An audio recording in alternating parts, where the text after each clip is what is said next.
Hello Reformers and welcome back to Perisno. Now when we left off, the entire episode was Vinegar, and we eventually took it, which is fantastic because literally I initially thought when I was replaying Perisno after coming back, because they did drastically change the various mechanics surrounding taking things in Perisno, because before you were able to take things by yourself. You can still take things by yourself, dependent on the amount of units or what kind of units you have, but it makes much more sense if you don't want to lose a bunch of units to do it with your vassals. Now, obviously, you can do it solo. I'm not saying that you can't do it solo. It is possible.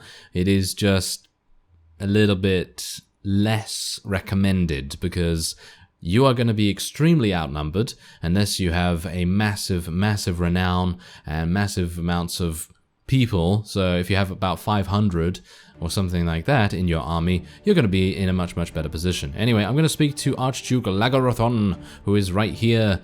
Vinegar has been besieged by Archduke Albondiel. I don't know why they are besieging it, because we've just taken it.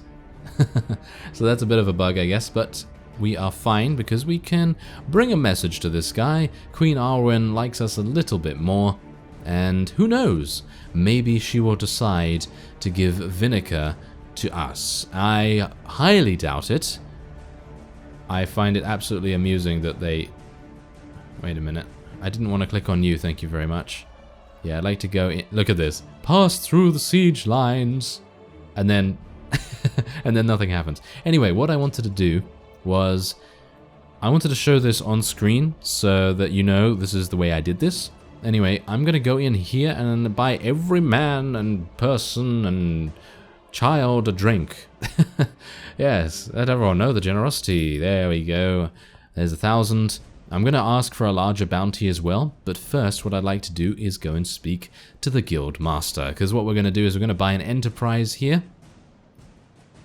Alright, so let's have a look. What are we going to get? Well, an oil press might be good. It's 1,000. An ironworks is almost 1,000, about 800.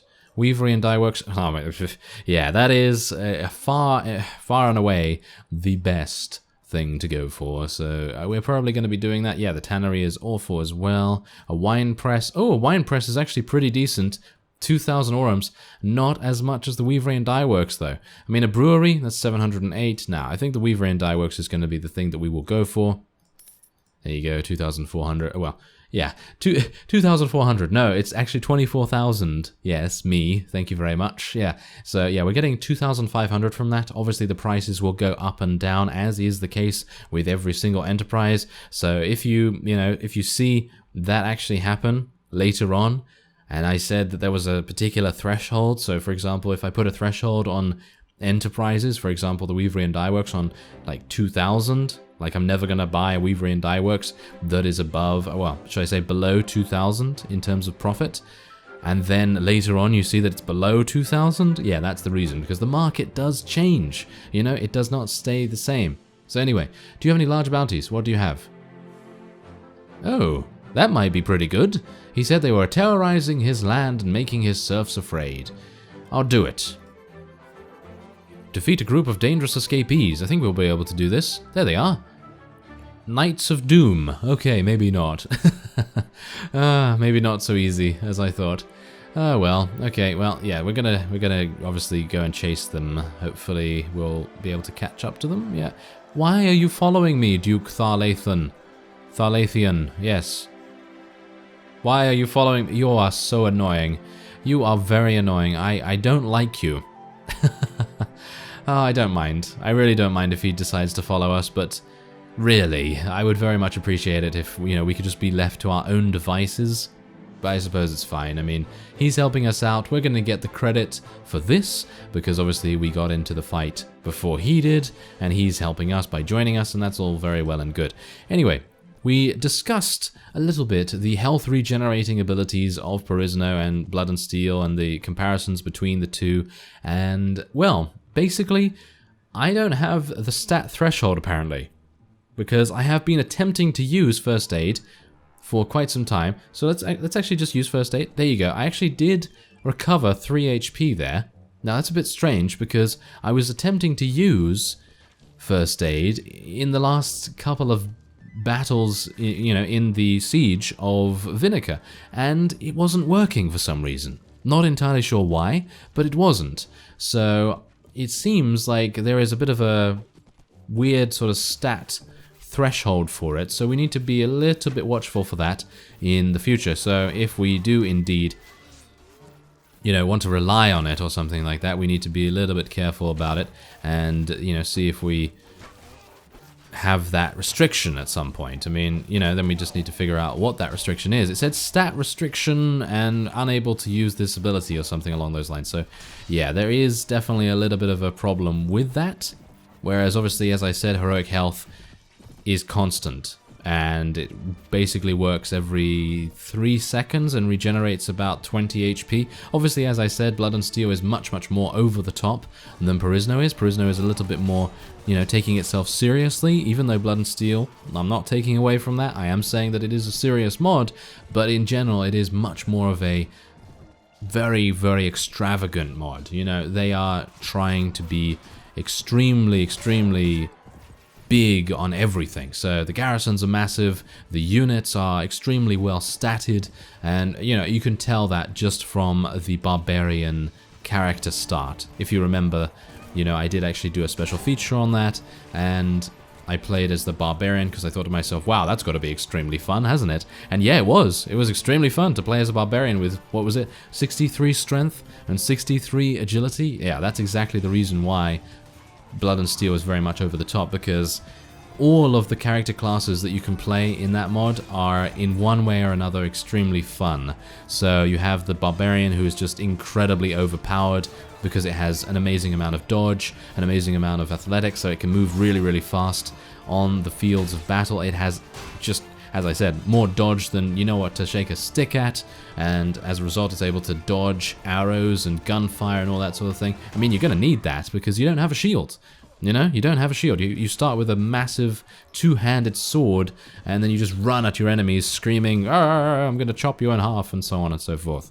So there's that.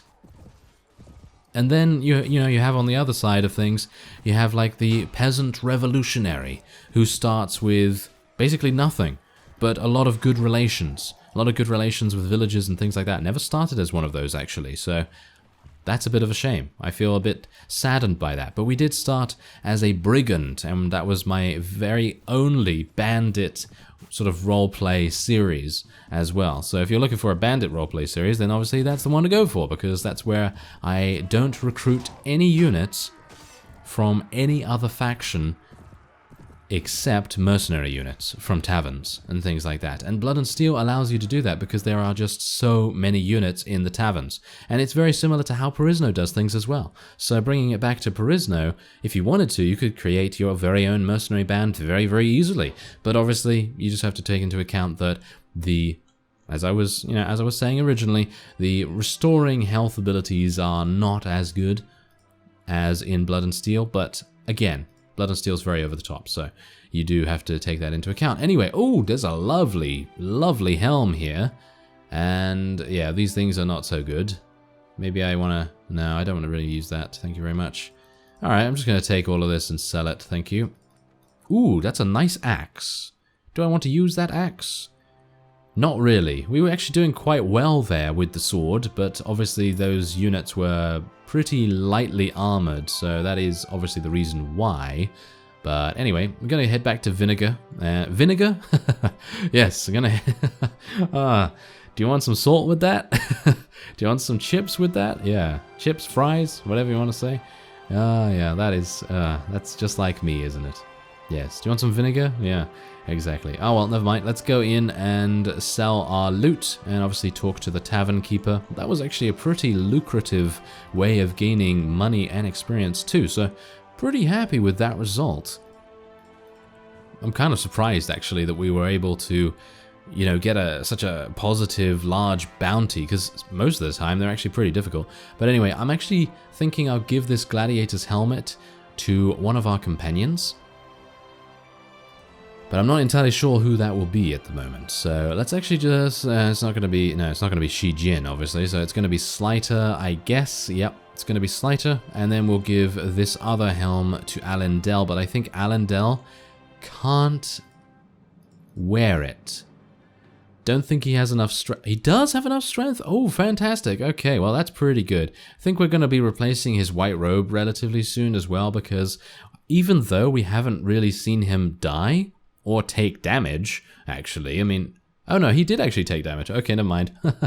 Oh, yeah, that's completely blown my argument out of the water, or should I say my point that I was going to make. But anyway, yeah, we need to get him some pretty decent armor, so I'll hopefully be able to do that. Didn't I just sell some armor? Yeah, I just sold some armor, didn't I? And I just leveled those up into the wrong unit. Yes, fantastic, isn't it? I'm very good, I'm very good. Anyway, we're going to speak to Shijin, level him up a little bit. Now, this is the main thing that I always find a bit irritating when the companions are just so good. And I'm not being, I'm not trying to criticize here, I'm just saying that they're so good that I find it difficult to place points for them, because I actually don't know what they're building towards, because he has so many different skills. I mean, as you can see here, he has really, really good tactics skill, but I don't want to get 24 intelligence with him, because I feel like that's a bit of a waste. He does have 5 in engineering, so let's actually just take a look here. Yeah, he is our engineer and our tactician. So, it would stand to reason that maybe it would be a good idea to level up his intelligence 1 more so that we can get an additional point in engineering, and then we can go for something else. I was thinking about trainer skill, I was thinking about maybe athletics, power strike, any of these would be absolutely fantastic for him, so I really don't know. I mean, he's really good at doing everything. I guess trainer skill is going to benefit us the most, because he is a pretty high level already, and being able to level things up very, very fast is pretty useful, to be honest. Pretty useful. So we're going to go with that, and yeah, hopefully Scout is going to... Scout. Can you level up faster? No, it's probably going to take him a very long time, isn't it? Anyway, we're going to speak to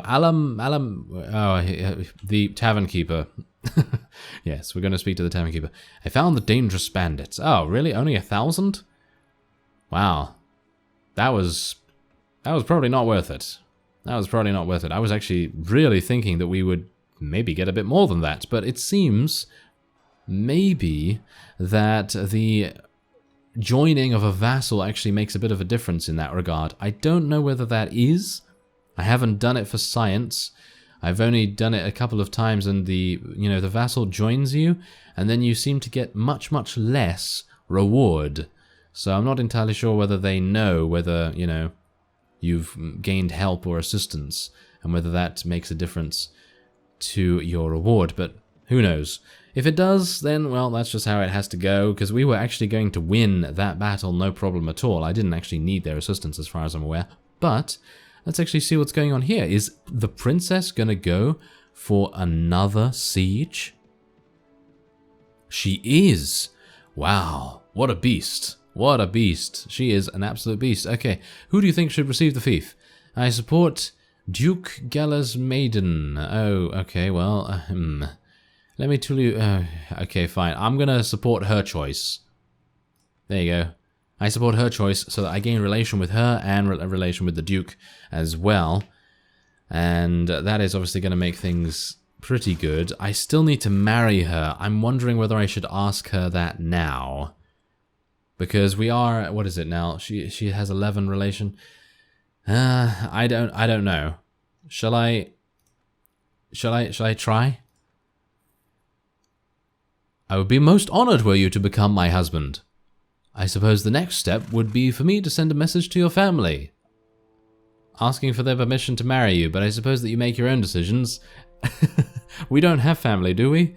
I mean, we have a bunch of giants back in Soot Giant territory, if you saw the previous Perisno series. Anyway, you assume correctly. Ah, very well then. As there are no obstacles to our marriage, shall we then consider ourselves engaged? What? Already? Okay, and we did the task. Technically. I guess. Not really. But there you go. Okay, so yeah, let's have a look here. A little over a month from now. Okay, a little over a month from now, so... We need to watch out for that. Yes, as you have no family in Perisno, He will organize the wedding feast. Yes, yes, he. Alright, so we're probably going to go and speak to Remus in just a second, but I'd like to see what actually happens here. Maybe we can join for this siege. Oh, she's actually asked for us. Okay, that's good. Where are you? Where are you, princess? Oh, no. Oh, she's very annoying to find, isn't she? Okay, wait a minute. Okay, where are you? There you are. Okay, fantastic. You're very difficult to find. Alright, so... Yes. Oh, look, I grow tired of waiting for the lords of this realm to assemble. Perhaps we should take the first opportunity to marry in any great hall that is open to us. Okay. And then... Ah, you've arrived! Oh, yes, it's very good. Yes, I have some good people to, yes, bring for your campaign. And we're going to just wait here for a little bit. She's probably going to ask me for a task, or she's going to, you know, tell me that she needs me to do something. So we're just going to wait here for a little bit of time. I'm going to speed things up. Yeah, there we go. And there she is. Princess, there we go. Alright, you found your volunteer. Alright, so... Oh no. We need to go and scout some things. Okay, so what are we doing? 7 days. Westray Castle, which we're... Are we right next to that? Fyhrr and Enduin. Okay. There's Enduin, and there's Fyhrr, and there's Westray. So technically I could already scout that. Okay, so can you... Did I... Yep, there we go. Okay, so then let's go to Enduin. Hopefully they're still going to be there by the time I get back. That would be pretty amusing. Wow, the Elan Taurans are very aggressive, aren't they? I mean, just look at them. They seem to be spreading out from all over the place to try and eliminate as many units as they can. Ooh, look at that. Seems like we have a bit of a situation on our hands. I'm wondering whether we should help this guy out or not. I am actually thinking probably not. Let's just speed things up a little bit. I'm actually going to continue moving just to see what happens. Whoa. Okay, no, we don't want to deal with these Tauranian Valor Kingsmen. I think they are a little bit too much for us.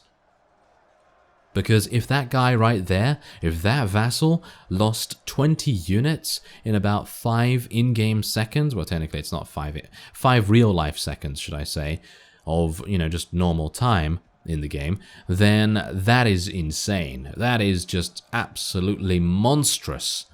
So I am probably not going to be helping him, unfortunately. I would have liked to, but I don't really want to lose all of my units just to help a random vassal. You know, I'd much rather put my life on the line for helping the queen or the princess or something like that. So anyway, seems like they have entered a battle, so we're going to go in and see what's going on here.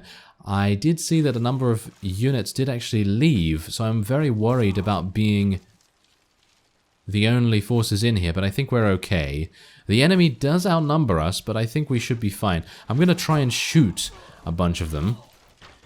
And maybe we can get a couple of kills. Come on. Oh, that was close. Oh, is it a 0? Really? Come on, Scout. Oh, there you go. 6. Oh, are you joking? Oh, come on now. Yeah. I need to get another bow, don't I? I mean, that's the thing. I actually did look in the marketplace at Vinica, and I couldn't find one. I mean, there was one there, but it was bent, and it was just worse than what I have. Even though it had more power draw, it doesn't really...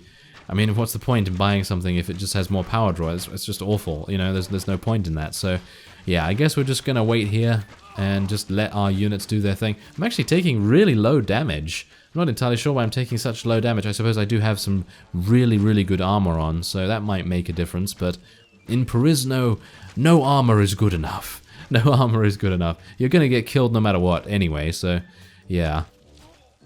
Let's just see if I can... Oh, this guy's targeting me.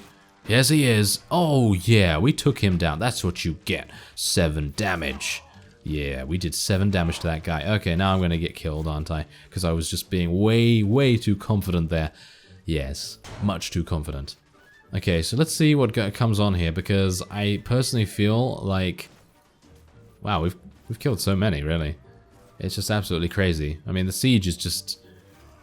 I don't know, they're just really good.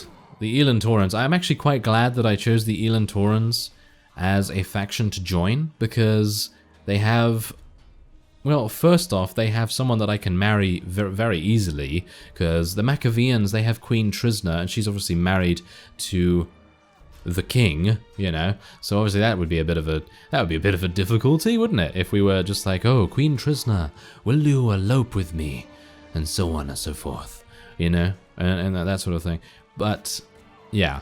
Now, at the very least, we have, you know, a single woman who actually wants to marry us, which is fantastic. So we're going to hopefully be able to use some of her units in the process too, because it's about time, to be honest, isn't it? It's about time that we've actually gained some decent units. Oh yeah, nice headshot. But look at that. Did you see that? I had to shoot that guy 3 times in the face to actually take him out, which is absolutely hilarious. Ooh, this is much better though.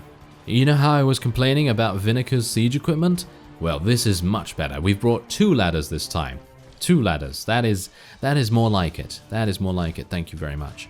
Alright, so I'm going to try and... Oh, yeah, nice. Nice shot. Okay, I might actually die here now. So now, what I'm going to do is I'm going to try and use my first aid. And it says you failed your attribute check. So I'm not entirely sure why that is, because I shouldn't lose intelligence. Should I?